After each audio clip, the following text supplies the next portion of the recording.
What if I told you there is an ancient spirit whose name has been whispered for centuries by kings, mystics, and seekers of desire?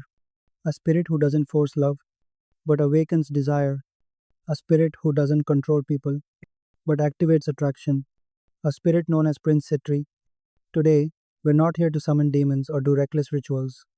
Today, we are going to understand Sitri, who he really is, why people associate him with seduction, charm, and desire, and how his energy symbolically and psychologically is believed to help people become irresistible, increase attraction, reignite lost connections, and yes, even draw an ex back naturally.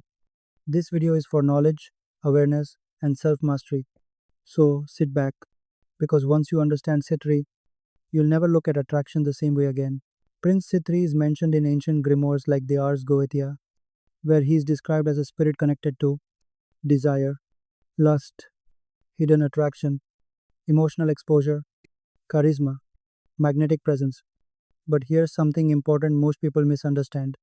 Sitri is not just about lust or sex.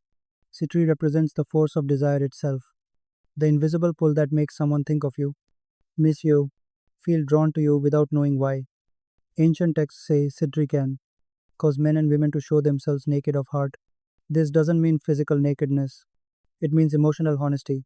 Sitri energy reveals suppressed feelings, hidden longing, unspoken attraction.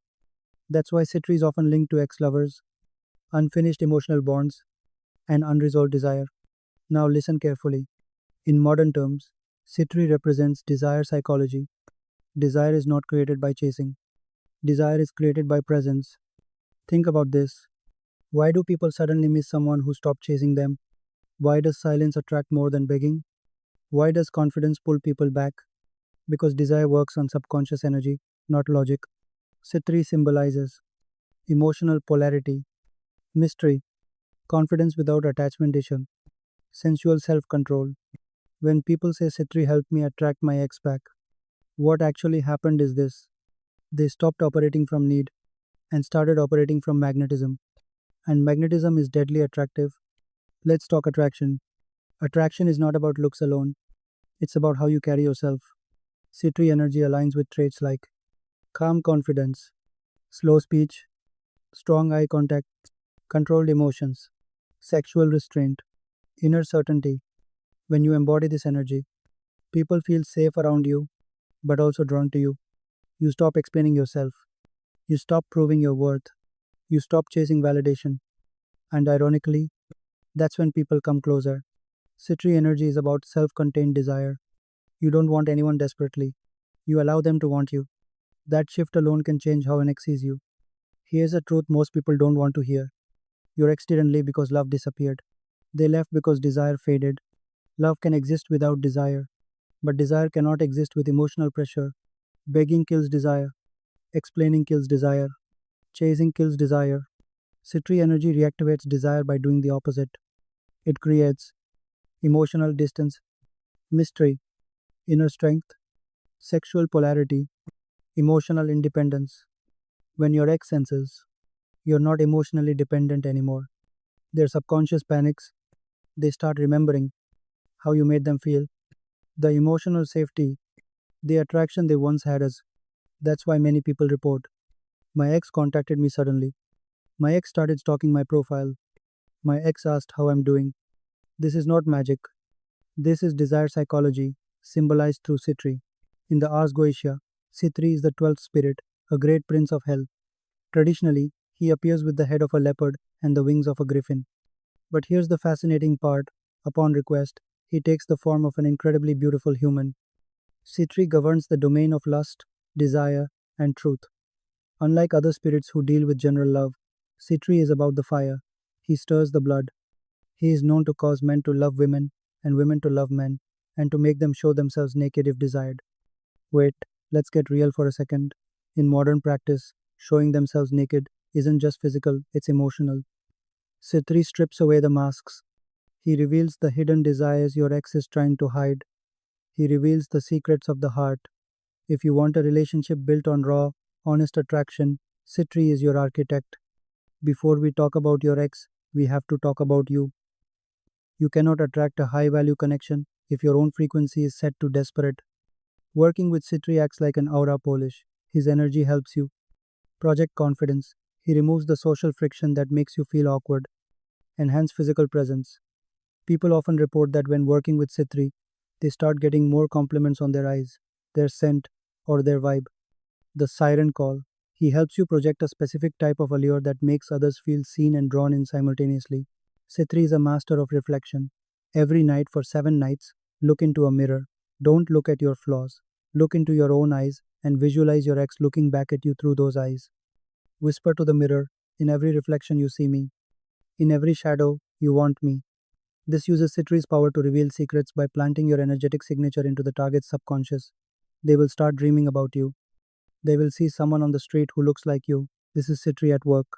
Spirits like Citri aren't genies in a bottle, they are ancient energies that deserve respect. Offerings. Citri loves red wine, dark chocolate, spicy incense like dragon's blood, or high quality perfumes. The payoff. Once you get a result, even a small text, give the offering immediately. Warning. Citri can make things very intense. Be ready for the passion. If you aren't ready for a 50 shades level of intensity, tread lightly. Citri operates in the realm of the subconscious. Think of the subconscious like a garden. If that garden is full of the weeds of your past breakup, the fighting, the resentment your ex won't want to enter. Citri acts as a spiritual clearing agent. He replaces those memories of conflict with flashes of intense physical longing. The 3 stages of Citri's influence. The dream state.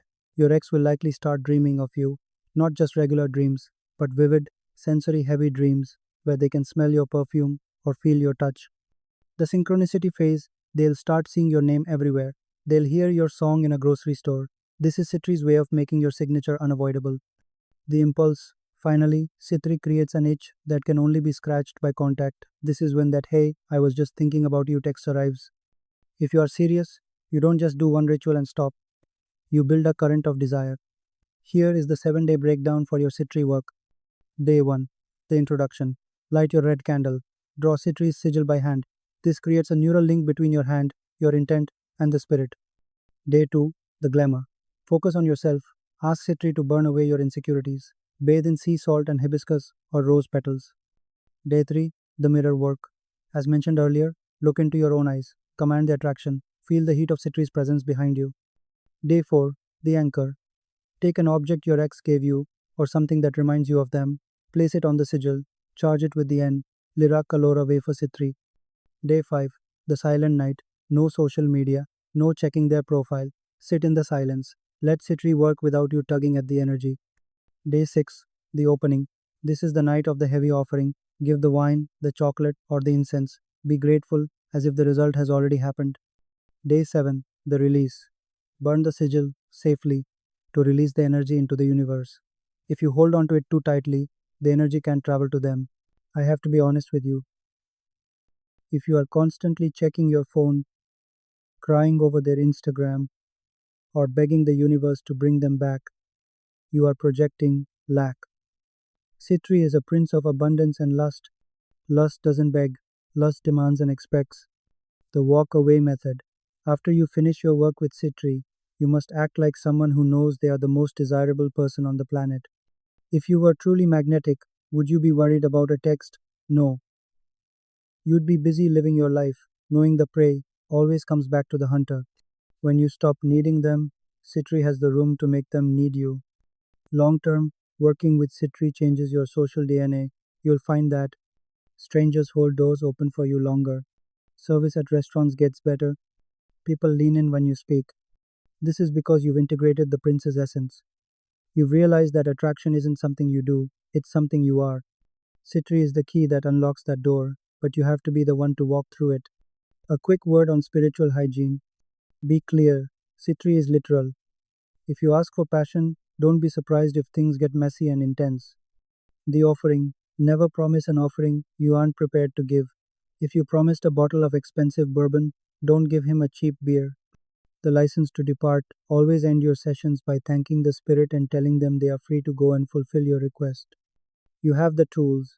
You have the lore. You have the 7-day protocol. Prince Citri is waiting to see if you have the courage to claim what you desire. Before we wrap up, I want to address a question I get a lot. Is working with Sitri dangerous? The answer is only if you are dishonest with yourself. Sitri brings out the truth. If you and your ex are truly meant to be apart for your own growth, Sitri might show you that by bringing someone even better into your life. Don't be surprised if, while waiting for your ex, three other people suddenly try to date you. That is Sitri's way of saying, look how powerful you are. In the hierarchy of the unseen, there are names that command fear and names that command obsession. Deep within the pages of the Ars Goetia, the first book of the Lemegeton, lies the 12th spirit, a great prince of hell. He is not a spirit of war, nor a king of gold. He deals in a much more volatile currency, desire. Tonight, we step into the shadows to profile Sitri, also known as Bitru, the spirit who can ignite love, strip away secrets, and command the very hearts of men and women. But be warned, dealing with the Prince of Pleasures often comes with a price that isn't paid in coin. Sitri is ranked as the 12th spirit in the Goetic cycle. He governs 60 legions of spirits, a massive army for a prince whose primary domain is the bedroom and the heart. His appearance is striking. The grimoires describe him first as having the head of a leopard and the wings of a griffon. It's an image of predatory grace. A leopard is a silent stalker, a griffon is a noble guardian of treasure. But Sitri is a shapeshifter. At the conjurer's command, he takes the form of a human, and not just any human. He is described as being exceedingly beautiful. Why the change? Because Sitri is the personification of lust and passion. He represents the transition from the animalistic urge, the leopard, to the idealized, beautiful human form we project onto those we desire. Sitri inflames the love of man for woman and woman for man. He is the ultimate matchmaker, but without the hallmark sentimentality. This is raw, magnetic attraction. He makes people see one another in a way they never did before. The revelation of secrets. This is where things get dark. Sitri has the power to compel people to reveal themselves literally and figuratively. He can make individuals mock or betray their own secrets, or even compel them to appear naked if the conjurer demands it. In a modern sense, Sitri is the spirit who strips away the mask we wear in society. The command of will, because he governs desire, he governs motivation. If you can control what a person wants, you control the person. C3 doesn't need to break your arm. He just makes you want something so badly, you'll break your own rules to get it. If you were to look into the occult correspondences for C3, the math of his existence becomes clear. Rank Prince, element Earth, though some argue water due to the fluidity of emotion. Planet Jupiter, the planet of expansion and influence. Metal, tin, color blue or red. Plant, cedar or hibiscus. His sigil is a complex web of lines a trap for the senses. In modern occult practice, practitioners often use this seal as a focal point for meditation, seeking to tap into their own hidden charisma or to understand the truth behind a complicated relationship. But here is the part the love spell websites won't tell you. Sitri is a great prince of hell, not a cupid. Historians and occultists note that Sitri's energy is chaotic. He doesn't care about happily ever after, he cares about the moment of ignition. Bringing two people together through Sitri is often compared to lighting a fire in a dry forest. It's beautiful, it's hot, and it's very, very hard to put out once it starts burning things you didn't intend to lose. To work with Sitri is to work with the shadow self. It's about facing the desires you are afraid to admit to. Sitri remains one of the most popular spirits of the Goetia because it deals in the one thing humans value more than gold connection. Whether it's the leopard or the beautiful prince, he reminds us that desire is the most powerful force in the human psyche. Whether you view him as a literal entity, a psychological archetype, or a relic of medieval myth, the lesson of Sitri is clear. Be careful what you wish for, because you might just get it. Most people approach Sitri for love, but the grimoires hint at a much more unsettling power the power of involuntary truth. It is said that Sitri can compel an individual to mock themselves. This isn't just about making someone look foolish, it's about the destruction of the ego. C3 forces the target to act out their hidden fantasies in the light of day, stripping away their social standing, their dignity, and their secrets. In the courts of the 17th century, occultists whispered that C3 was the patron of the scandal. If a high ranking official suddenly ruined their reputation for a fleeting moment of passion, it wasn't seen as a mistake, it was seen as the touch of the leopard prince. He doesn't just create love, He creates a vulnerability so deep it can destroy empires. Today, modern practitioners of chaos magic and demonolatry view Sitri differently. They see him as a master of glamour magic. In an age of social media, glamour isn't about glitter, it's about the manipulation of perception. To work with Sitri today is to ask, how do others see me? Practitioners use his sigil to enhance their aura, making themselves appear more magnetic or influential in professional and social circles. But modern magicians give a stern warning. C3 is an accelerant. If your relationship has a tiny crack in it, C3's energy won't fix the crack. It will blow the door off the hinges. He brings the truth to the surface, and sometimes the truth is that the person you desire isn't who you thought they were. Traditionally, those who seek to communicate with this prince offer scents that stir the senses. Cedarwood, musk, and spicy resins like dragon's blood are said to call to his nature. But the real offering Sitri demands is honesty. You cannot lie to a spirit that governs the heart. If you seek his aid with a hidden motive, the Lord suggests he will turn that deception back on you. The price of working with Sitri is often the loss of control. You are inviting a whirlwind into your life.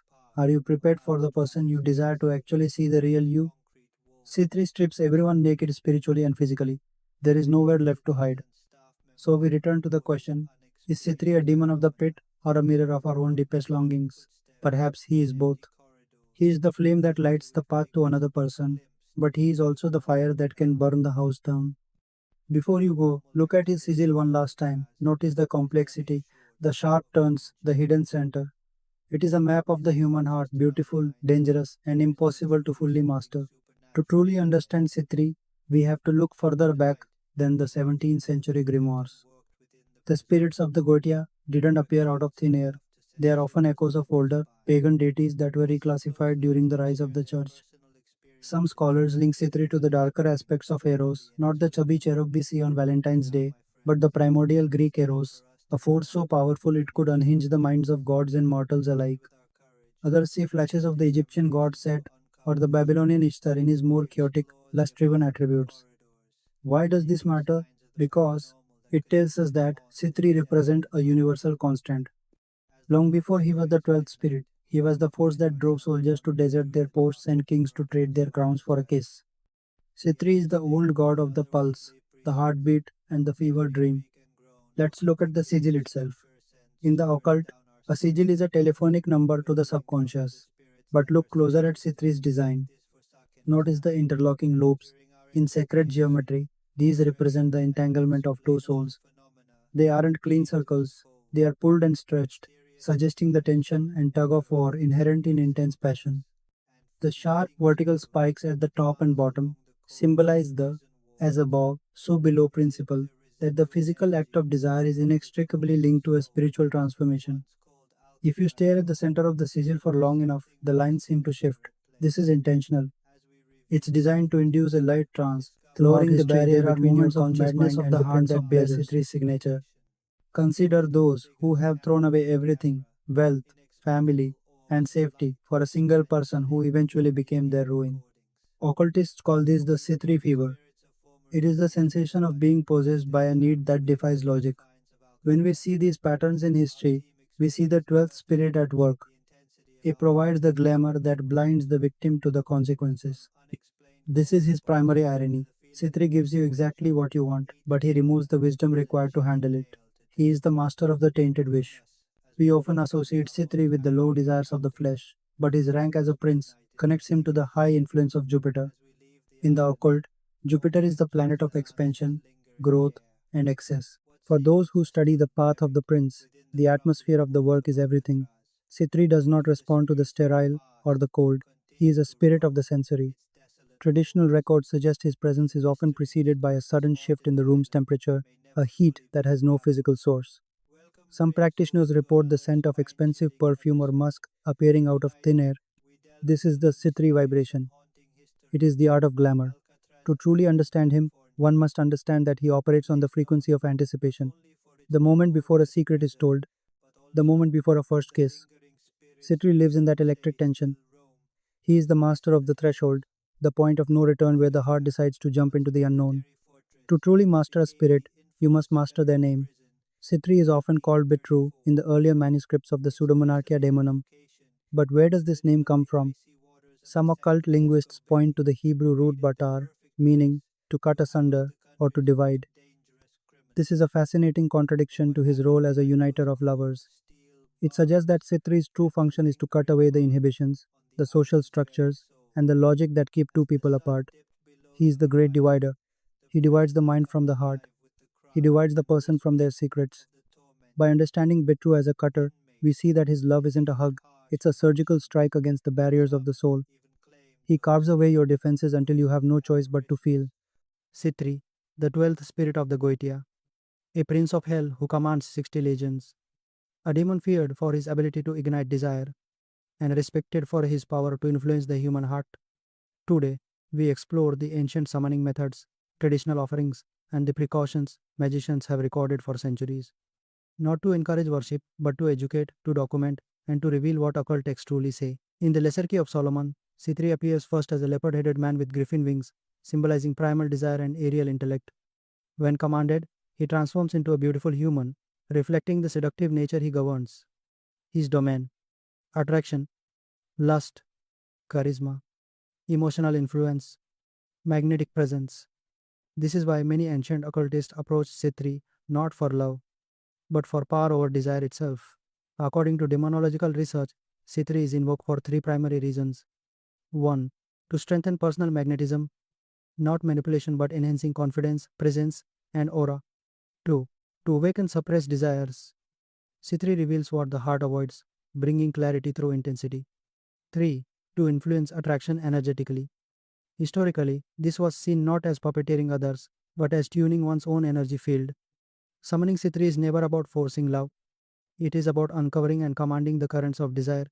Traditional grimoires insist that summoning C3 requires emotional stability. Because C3 amplifies desire, anyone with chaotic emotions risks spiritual overload.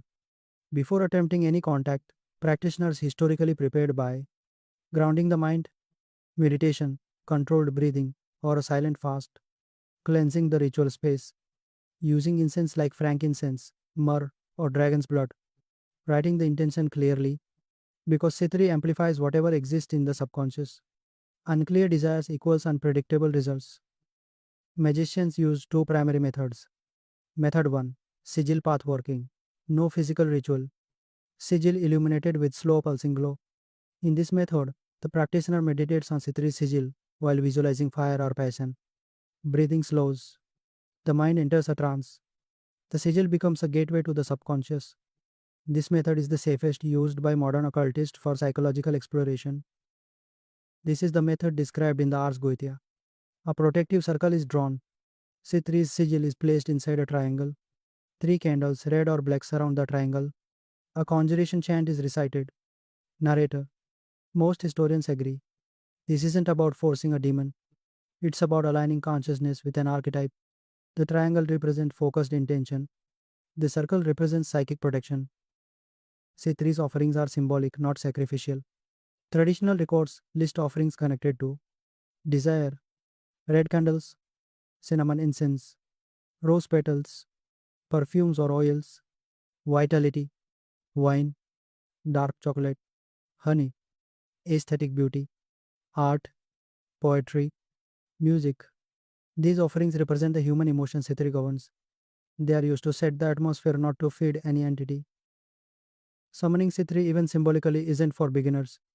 Occult text warn of several risks. 1. Emotional overamplification. C3 magnifies desire. If someone is insecure or obsessive, this can create confusion or emotional spikes. 2. Conflicted intentions. C3 mirrors the summoner's heart. If intentions are impure, unclear, or manipulative, the ritual becomes unstable. 3. Obsession energy. C3's domain touches obsession, longing, magnetism. Without grounding, practitioners may feel heightened emotional states. 4. Post ritual drain. Working with intense energy can cause fatigue, hence, ancient grimoires recommend rest after invocation. Ending the ritual is crucial. Traditional steps: thank the spirit. This represents closure. Snuff the candle, never blow it. Symbolic of sealing the energy. Close the circle, tracing the boundary in reverse. Ground yourself. Drink water, touch earth, meditate. This symbolizes the return to the physical world, whether seen as a demon, an archetype, or a mirror of human desire. C3 represents something eternal, the fire within us that pulls, attracts, tempts, and transforms. Understanding him is not about worship, it is about learning how desire shapes the human experience and how the energy of attraction can be controlled rather than feared. Among the 72 spirits of the Ars Goetia, there is one whose name is whispered when lust becomes power and desire becomes fire. His name is Sitri, the demon prince of passion, attraction, and forbidden seduction. Tonight, we uncover the hidden truth behind Spirit Sitri, the force that rules the hearts of the living and the souls of the tempted.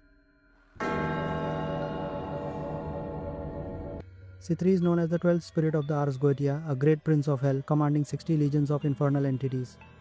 In his true form, he appears with the face of a leopard and the wings of a griffin. But when the magician commands him to appear in human shape, Sitri becomes a man of impossible beauty, radiating a seductive energy that few can resist. Sitri governs the powers of lust and attraction. He can cause men and women to fall deeply in love or descend into obsession. His influence extends beyond romance. He controls charisma, beauty, and the art of seduction itself. Through his energy, one can awaken inner confidence and magnetism, turning desire into a weapon of persuasion. Sitri's sigil is more than a symbol, it's a gateway. The outer circle represents the magician's protection, while the inner curves channel his energy of attraction. Some practitioners describe feeling warmth, tingling, or even a heartbeat like vibration when meditating upon the sigil. The power does not come from the ink but from your intention. Sitri responds to energy aligned with passion and flame. Fire, red candles, and incense are said to attract his essence. Offerings of red wine or roses honor his dominion over love and temptation. But remember, Sitri's energy mirrors your intent. Seek knowledge and empowerment, and you'll gain insight. Seek control or manipulation, and the fire will consume you. Sitri's presence isn't limited to ancient books. His energy moves through modern life through desire, temptation, confidence, and charisma. Whenever passion turns to power, Sitri's flame burns quietly behind the veil. Learning from this energy means mastering your instincts, not suppressing them. Sitri reminds us that desire itself is not evil, it is raw energy. It becomes light or darkness only through your intention. Respect the flame, and you may just see the truth that hides within your own reflection. Sitri reminds us that desire itself is not evil, it is raw energy. It becomes light or darkness only through your intention. Respect the flame, and you may just see the truth that hides within your own reflection. Sitri is not just a demon of lust, he is a symbol of power through desire. In ancient grimoires, Sitri is described as a prince of hell who can ignite attraction and strip away emotional resistance. But those who truly study him know lust is only the surface. Lust is energy, and energy, when mastered, becomes influence. Sitri governs the force that makes people notice you, listen to you, feel drawn to you without knowing why. This is why many practitioners call upon Sitri not for love but for magnetism. Sitri awakens confidence, presence, and bold expression. He reveals the hidden hunger inside the human psyche, the desire to be wanted, admired, and felt. But there is a warning. Uncontrolled lust weakens the mind. Sitri does not reward obsession, he amplifies it. Those who benefit from his energy are the ones who seek mastery, not addiction, power, not dependency. That is why Sitri is feared, respected, and repeatedly studied, because he teaches one dangerous truth: desire does not control you unless you let it.